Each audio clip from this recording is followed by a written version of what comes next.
The streets were a harsh mistress, unforgiving and cruel. Day after day, Emily sat on the corner of Maple Street, a cardboard sign in hand that read, "Hungry and alone. Please help." She was just 15, her clothes tattered, her face smudged with dirt, and her eyes, though dulled by hardship, still carried a glimmer of hope. Each coin that clinked into her tin can was a testament to her resilience, a small reminder that kindness still existed in the world. On this particular winter evening, the biting wind howled through the city. Emily clutched her thin jacket tightly, her breath forming faint clouds as she exhaled. The streets were quieter than usual, with only a few hurried pedestrians rushing past, too consumed by their own lives to notice the shivering girl. But then a man emerged from the shadows, tall, impeccably dressed in a tailored black suit, his polished shoes clicking against the pavement.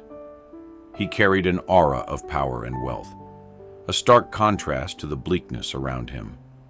As he approached, Emily's heart raced. Was he one of the kind ones? Would he spare her some change? The man stopped in front of her, his cold, piercing eyes scanning her from head to toe. Without a word, he crouched down and picked up her tin can. Emily watched, confused but hopeful. But what happened next shattered her world. With a sneer, the man poured the contents of the tin onto the ground, a mix of coins and a few crumpled bills. Before she could react, he crushed the money under his expensive shoe, grinding it into the dirty pavement. The sound of coins scraping against concrete was like a knife to her heart. "You think this will save you?" he said, his voice dripping with disdain. "This pathetic little pile of scraps?" Tears welled up in Emily's eyes as she scrambled to pick up the scattered money, her trembling fingers brushing against the cold ground. But the man's voice stopped her. "Don't bother," he said, pulling out a thick wad of cash from his coat pocket. "You want real money? Here." He waved it in front of her like bait, his smirk widening as her eyes widened. "But nothing in this world comes for free. If you want this, you'll have to earn it." Emily froze, her heart pounding. The weight of his words was suffocating. She had no idea what he meant, but the sight of so much money was intoxicating. It could mean food, warmth, maybe even a chance at a better life. What do I have to do?" she whispered, her voice barely audible. The man's smirk turned into a cold, calculating grin. "Come with me," he said, extending his hand. "I'll tell you everything you need to know." Emily hesitated, her mind racing. Every instinct told her to run, but desperation clung to her like a shadow. She had nothing to lose. Taking a shaky breath, she placed her small, calloused hand in his.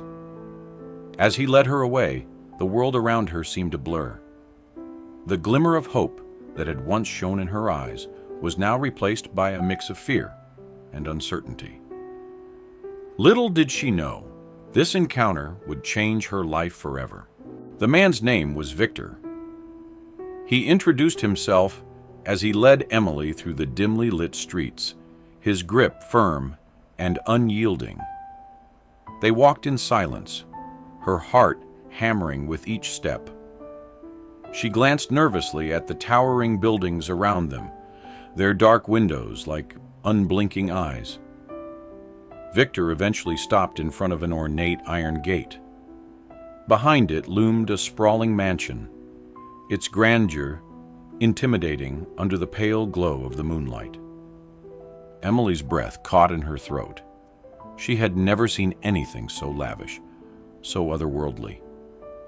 "Welcome to my home," Victor said, pushing open the gate. "Come inside." Emily hesitated, her worn sneakers scuffing the polished stone pathway. But the promise of warmth and the sight of that wad of cash propelled her forward. The mansion's interior was even more extravagant, with marble floors, gilded chandeliers, and walls adorned with expensive artwork. The air smelled of leather and fresh flowers, a stark contrast to the stench of the streets. Victor led her to a grand sitting room where a roaring fireplace cast flickering shadows on the walls. He gestured for her to sit on a plush velvet armchair, and she sank into it, feeling the softness engulf her weary body. "You must be wondering why you're here," Victor said, taking a seat opposite her. His tone was calm, almost conversational, but there was an undercurrent of menace in his eyes. Emily nodded, her fingers clutching the edges of the armchair. "Yes, sir." Victor leaned forward, resting his elbows on his knees. "I'm a businessman," he began. "I deal in opportunities. And right now, I'm offering you one. You've been dealt a bad hand in life, but I can change that. I can give you everything you've ever dreamed of: money, security, a fresh start. But you have to prove you're willing to do whatever it takes." Emily's heart sank. The way he said "whatever it takes" sent a chill down her spine. What do you mean?" Victor's smile was cold and sharp. "Nothing illegal, if that's what you're worried about. But it won't be easy. You'll have to trust me and follow my instructions without question. In return, I'll make you richer than you ever imagined." Emily's mind swirled with conflicting emotions. Part of her wanted to run, to escape this strange and intimidating man. But another part, the desperate part, clung to his words like a lifeline. This could be her chance, her only chance to break free from the chains of poverty. "I'll do it," she said finally, her voice steady despite the fear gnawing at her. Victor's eyes gleamed with approval. "Good. We'll start tomorrow. For now, rest. You'll need your strength." He summoned a maid who escorted Emily to a guest room upstairs. The bed was massive, its soft blankets and pillows a far cry from the cold, hard pavement she was used to.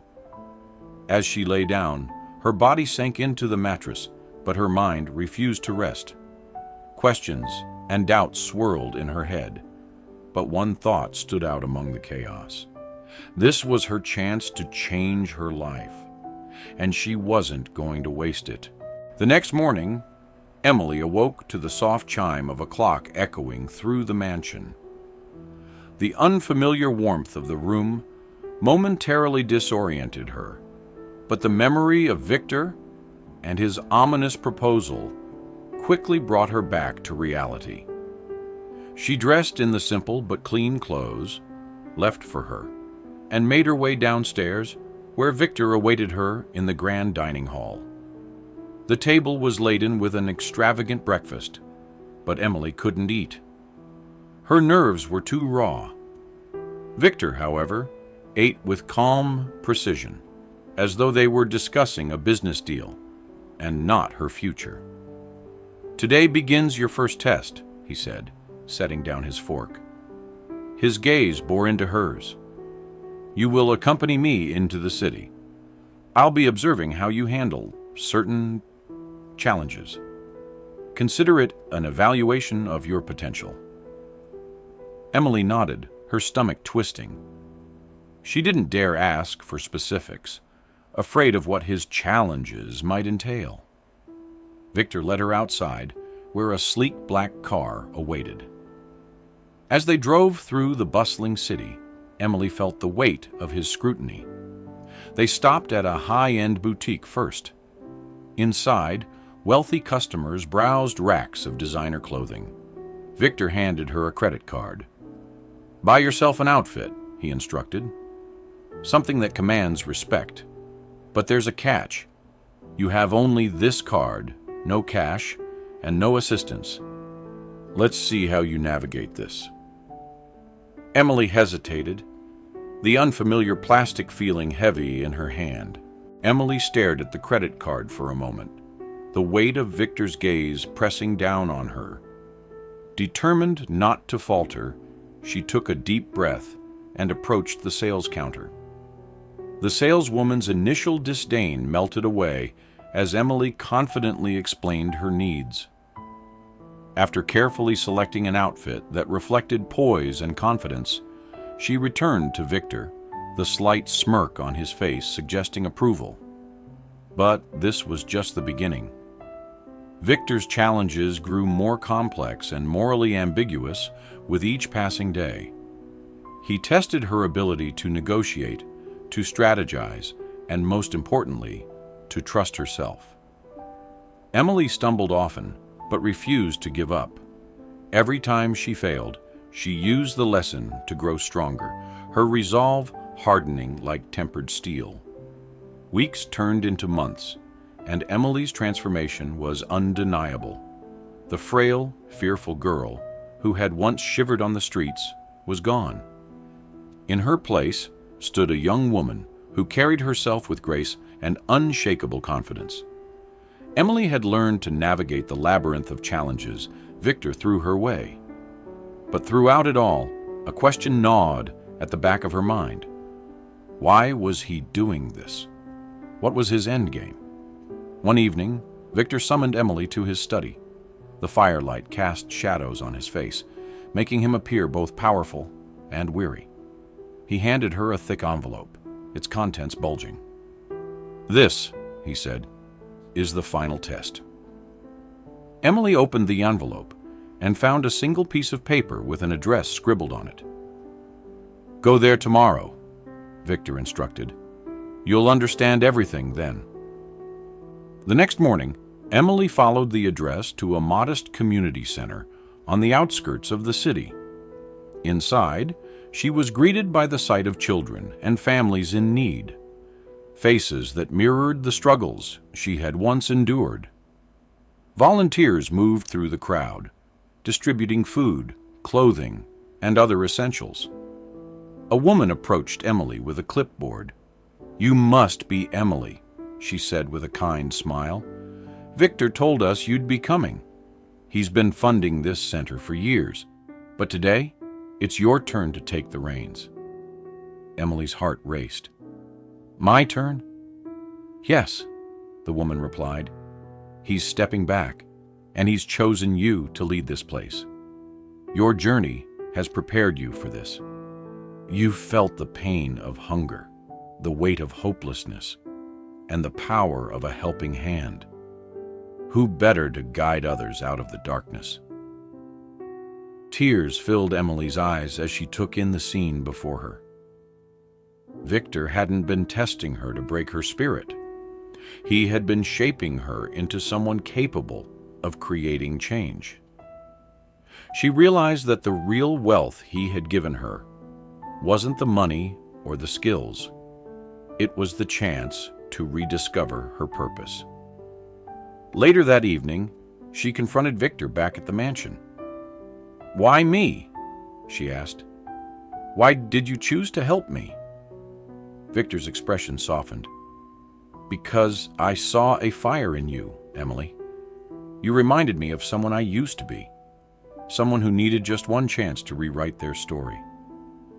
But you didn't just take the opportunity. You earned it, and now you'll use it to help others." Emily nodded, her voice steady despite the tears streaming down her face. "Thank you for everything." Victor smiled, but there was a trace of sadness in his eyes. "The world is filled with broken souls, Emily, but it only takes one person to light a spark. Now go, light their way." From that day on, Emily dedicated herself to the community center, turning it into a beacon of hope for the city's most vulnerable. She used every lesson Victor had taught her to empower others, proving that even the darkest paths can lead to redemption. Her story became a testament to the resilience of the human spirit and the transformative power of kindness. And as she stood in the midst of the lives she had touched, Emily knew one thing for certain. She had become the light she once sought in the darkness. Don't forget to like, share, and subscribe to Stories of Brilliance for more inspiring tales of courage and transformation.